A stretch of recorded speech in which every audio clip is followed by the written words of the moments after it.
በድሮ ጊዜ ነው ሴት ልጅ ከነ ህይወቷ መቅበር ብዙም በማይገርምበት ገራሚ ጊዜ ጺሙ ረጅም የነበረ መልከ ሸጋ ወጣት እንደ 14ኛ ጨረቃ የምታምር ህፃን ልጁን እያጫወተ ቆፍሮ ወዳዘጋጀላት ጉድጓድ ይዟት ይሄዳል።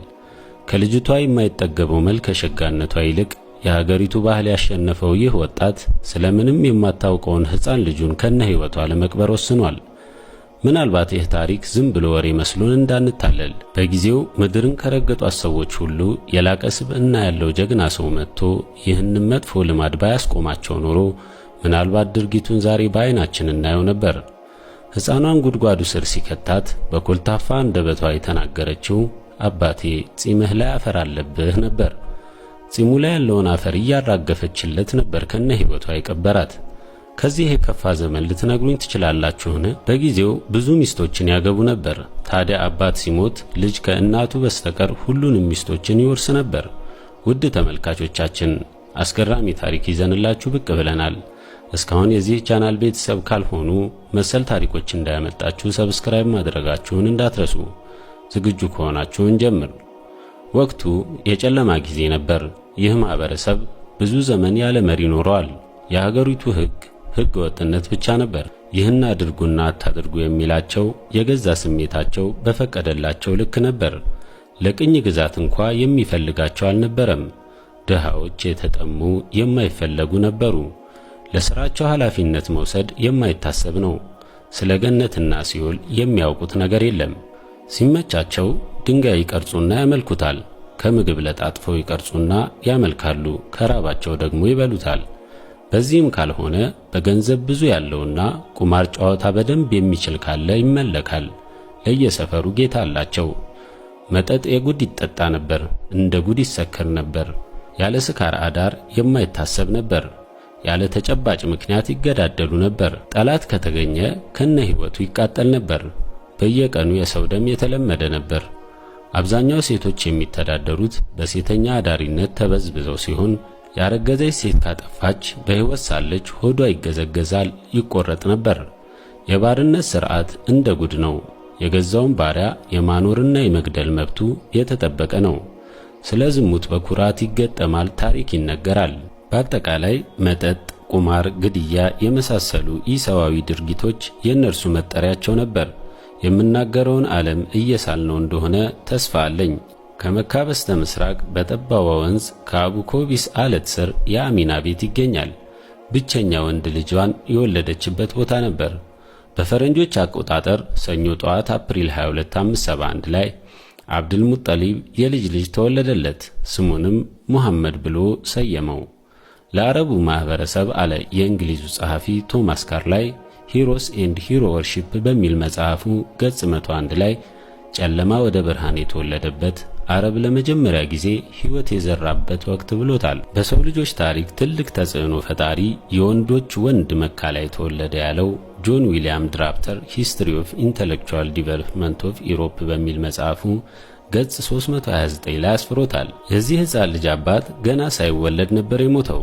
እናቱም ብትሆን ገና የ6 ዓመት ልጅ እያለ ነበር የሞተችው። አያቱ እንደ እናትና አባት በመሆን እስከ 8 ዓመት ካሳደጉት በኋላ እርጅና ተጫጫናቸው። አያቱ አብዱል ሙጠሊብ ለልጃቸው አቡ ጣሊብ አደራ ሰጥተው እሳቸውም ሞቱ። አቡ ጣሊብ ሕፃኑ አጠገባቸው ከሌለ እንቅልፍ አይወስዳቸውም ነበር። እሱ ሳይኖር ቤተሰባቸው ምግብ አይቀምሱም ነበር። እሱን ሳይዙ የትም አይንቀሳቀሱም ነበር። ይህ ሕፃን ሲያድግ ተራ ሰው ሊሆን እንደማይችል ገና ከወዲሁ ተረድተው ነበረ። ሙሐመድ ሰለላሁ ዐለይሂ ወሰለም በ12 ዓመቱ ሳለ ከአጎቱ ጋር ወደ ሲሪያ ይጓዛሉ። በዚህ ጉዞአቸው ባሂራ የሚባል ክርስቲያን ባህታዊ ያገኛሉ። አቡ ጣሊብን ጠርቶት እንዲህ ብሎት ነበር፣ ይህን ልጅ በደንብ ጠብቀው፣ ፊቱ ላይ ብርሃን ተመልክቻለሁ፣ ለወደፊቱ የፈጣሪ ጥሪን ተቀባይና አድራሽ ይሆናል ብሎታል። በጨለማው ዘመን ተወልዶ አንድም የጨለማ ተግባር ላይ አልተሳተፈም። በጨዋነት ነበር ያደገው። የከተማው ሰው ሁሉ ታማኙ መሐመድ እያለ ነበር የሚጠራው። በዘመኑ የነበሩ ሰዎች ጨለማ ውጧቸው የእንስሳ ኑሮ በሚኖሩበት ወቅት የሙሐመድ ሰለላሁ ዐለይሂ ወሰለም ኑሮ ጭራሹኑ የተለየ ነበር። ቶማስ ካርላይ እንደጻፈው በዚህ ልጅ ላይ በሺህ የሚቆጠሩ ጥያቄዎች ነበሩ።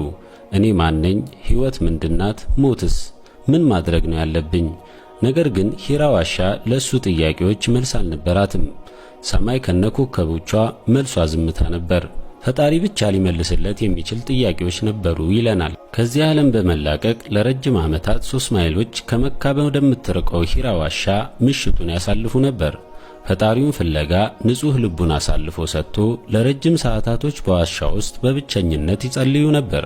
40 ዓመት ሲሞላቸው ነበር የፈጣሪ ብርሃን ሙሐመድ ሰለላሁ ዐለይሂ ወሰለም ላይ አንጸባረቀችው። በዛ ቀን በረመዳን ዋዜማ ሂራ ዋሻ አንጸባረቀች። ከፈጣሪ መልእክት ይዞ የመጣውን መልአክ ሲያዩ በከፍተኛ ድንጋጤ እየተንቀጠቀጡ ወደ ሚስታቸው ኸዲጃ ረዲየላሁ ዐንሃ ሸፍኝኝ ሸፍኝኝ እያሉ ተመለሱ። ከትንሽ ቆይታ በኋላ ወደ ራሳቸው ሲመለሱ ሁኔታውን ለኸዲጃ ረዲየላሁ ዐንሁ ነገሯት። መጀመሪያ ደንገጥ ብላ የነበረችው ባለቤታቸው ኸዲጃ ረዲየላሁ ዐንሃ በደንብ ካዳመጠቻቸው በኋላ ታሪክ የማይረሳውን መልስ መለሰችላቸው። አንተ ሙሐመድ እንዳትፈራ፣ መደሰት ነው ያለብህ። አንተ ጥሩ ሰው ነህ፣ ደግና መልካም ሰው ነህ፣ እንግዳ ተቀባይ ነህ፣ ድሃዎችን ትረዳለህ፣ ጥሩን ሥራ ትደግፋለህ፣ ፈጣሪ አያሳፍርህም ነበር ያለችው። መካ ከተማ ላይ ፈጣሪያቸውን ያስተዋውቁ ጀመር። አላህም በብቸኝነት አምልኩ ማለት ጀመሩ። ሀብታም ሁን ድሃ፣ ንጉሥ ሁን ሎሌ፣ ዘርህ የተከበረ ቢሆን ፈጣሪ ዘንድ ብልጫችን ለአላህ ባለን ፍራቻ ብቻ እንደሆነ ማስተማር ጀመሩ። አስካሪ መጠጥን አትጠጡ፣ ቁማርን አቁሙ፣ የበከተን አትብሉ፣ ነፍስ አታጥፉ፣ ሴቶችን አክብሩ፣ የእንስሳ መብት ጠብቁ በማለት አስተማሩ። 360 ጣዖትን ማምለክ የለመዱ፣ መጠጥን እንደ ልባቸው ሲጠጡ የከረሙ፣ ሴቶችን እንደ እንስሳ ሲነዱ የቆዩ፣ በዘርና በጉልበት የበላይነት አንዱ ሌላውን ሲመራ የኖረ የመካ ማህበረሰብ እነዚህ መልእክቶች በቀላሉ ሊቀበሉ እንደማይችሉ ማንም መገመት አይከብደውም። ስለዚህም ብዙ ስቃይ ያደረሱባቸው፣ ደማቸው እስኪፈስ ደበደቧቸው፣ ደጃፋቸው ላይ ፈርስ ይደፉባቸው ነበር። የእሳቸውን መንገድ የተከተለ ሁሉ የስቃይ ናዳ ይደርስበት ነበር። ቤተሰባቸውን፣ ንብረታቸውን ጥለው ይሰደዱ ነበር። በጠራራ የመካ በረሃ በራቆታቸው ድንጋይ ጭነው ይገርፏቸው ነበር። እስኪ በቃቸው ከደበደቧቸው በኋላ አዝነን ሳይሆን ደክሞን ነው ብሏቸው ይሄዱ ነበር። ይባስ ብሎ ማሰቃይተው ይገድሏቸው ነበር። በዚህ መልኩ ተነግሮ ከማያልቅ ብዙ ልፋትና ጥረት በኋላ 23 ዓመት ተስፋ ሳይቆርጡ ሕዝባቸውን አስተማሩ። 124 ጀግኖችን አፈሩ። ከነዚህ ጀግኖች መካከል ትልቁ ሰሃቢ ሲናገር በሕይወቴ 2 ነገሮች ያስገርሙኛል። አንዱ ባሰብኩት ቁጥር እጅግ በጣም የሚያሳዝነኝ ሲሆን አንዱ ደግሞ ፈገግ ያስብለኛል ብለዋል። የሚያሳዝነኝ በጨለማው ዘመን ልጄ ጺምህ ላይ አፈር አለብህ እያለችኝ ከነ ሕይወቷ የቀበርኳት ሲሆን ፈገግ የሚያደርገኝ በዛን ጊዜ ጉዞ ስንሄድ ከመጥፎ ነገር ይጠብቀናል ብለን በማሰብ በቴምር ትንሽዬ ጣዖት ቅርጽ እንሰራና እንገዛው ነበር። ሲርበን ደግሞ እንበላው ነበር ብለውናል። ታዲያ ለራሳቸው ሰላም ያልነበራቸው ሕዝቦች ዓለም ላይ እየዞሩ ሰላምን ይሰብኩ ጀመር። በንቀት አሳንሰው ይመለከቷቸው የነበሩ በጊዜው ዓለምን ይመሩ የነበሩት እነ ሮምና ፋርስ የመሳሰሉ ሀገሮች በአላህ እገዛ ለእነዚህ ጀግኖች እጅ ሰጡ። በሄዱበት ሁሉ ክብርን ተጎናጸፉ። እንግዲህ የሰው ልጅ እዚህ ጋር ቆም ብለህ አስብ። ከነቢዩ ሙሐመድ ሰለላሁ ዐለይሂ ወሰለም በፊት ምን አይነት ሕዝቦች ነበሩ? የተጣሉ፣ የሚዘገንኑ፣ ማንም የማይፈልጋቸው፣ ሰው ልጅ እንኳን ሊያደርገው ይቅርና ቢያስበው የሚዘገንኑ ድርጊቶችን የዕለት ተዕለት ተግባራቸው አድርገው የሚኖሩ ሕዝቦች ነበሩ። ለቅኝ ግዛት የማይፈለጉ፣ እንዳሰኛቸው የሚኖሩ፣ ማዕከላዊ አስተዳደር አይተው የማያውቁ ሰዎች ነበሩ። ከዛ በኋላስ ሀገር ሳይሆን አህጉር በፍትህ ሲያስተዳድሩ አሳዩን። ስለ ዛሬ ብቻ የሚያስቡ የነበሩ ሕዝቦች ከሞት በኋላ ስላለው ሕይወት የዕለት ተዕለት ልፋታቸው ሆነ። ስለ ሞት ብዙ ያስቡ ጀመር። ይቅር ባይነት መጠሪያቸው ሆነ።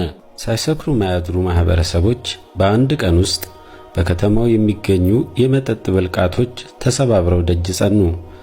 ዝሙት ባህል እንዳልነበረ፣ አንቱ የአላህ መልእክተኛ፣ ማንም ሳያይን ዝሙት ፈጽሜያለሁ፣ ነገ አላህ ከሚቀጣኝ አሁን በድንጋይ ቀጥቅጣችሁ ግደሉኝ የሚሉ ሰዎች ሆኑ።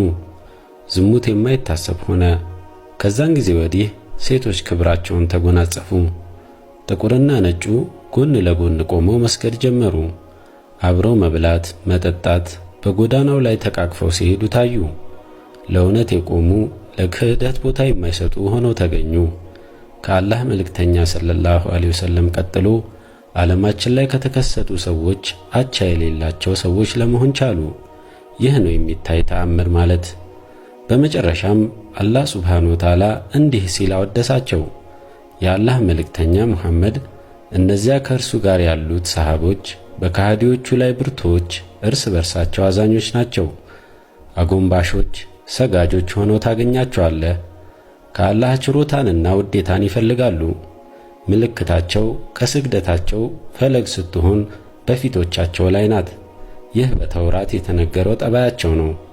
በኢንጅልም ውስጥ ምሳሌያቸው ቀንዘሉን እንዳወጣ አዝመራና ቀንዘሉ እንዳበረታው እንደወፈረምና ገበሬዎቹን የሚያስደንቅ ሆኖ በአገዳዎቹ ላይ ተስተካክሎ እንደቆመ አዝመራ ነው።